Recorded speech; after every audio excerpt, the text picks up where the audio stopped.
राम राम, जय शिवराय. आज आपण पाहणार आहोत एकाच वेळी दोन पदार्थ, तेही 10 मिनिटात. मुरंबा आणि आंबागोळी. लेडीज वर्गाला खूपच आवडणारा पदार्थ आंबागोळी आणि मुरंबा कसा करायचा, चला तर पाहूया.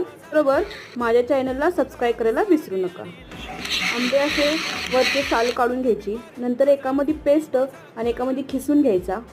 नंतर दोन पॅन ठेवायचे, एकामध्ये खिसलेला आणि एकामध्ये पेस्ट. अशा प्रकारे थोडंसं मीठ टाकून त्यानंतर त्यामध्ये दोन्हीमध्ये पण गूळच घालायचा आणि आपण खिसलेल्यामध्ये थोडंसं चेचून इलायची आणि लवंग घालणार आहोत आणि त्याचप्रमाणे मध ही दोन्हीमध्ये घालायचा आणि जे आपण गोळे करणार आहोत त्यामध्ये थोडासा कलर घालायचा, जेणेकरून गोळ्यांना आपला कलर येईल. अशा प्रकारे दोन्ही पदार्थ मुरंबा आणि गोळे तयार आहेत. आणि माझ्या चॅनलला सबस्क्राईब करा प्लीज, जेणेकरून तुम्हाला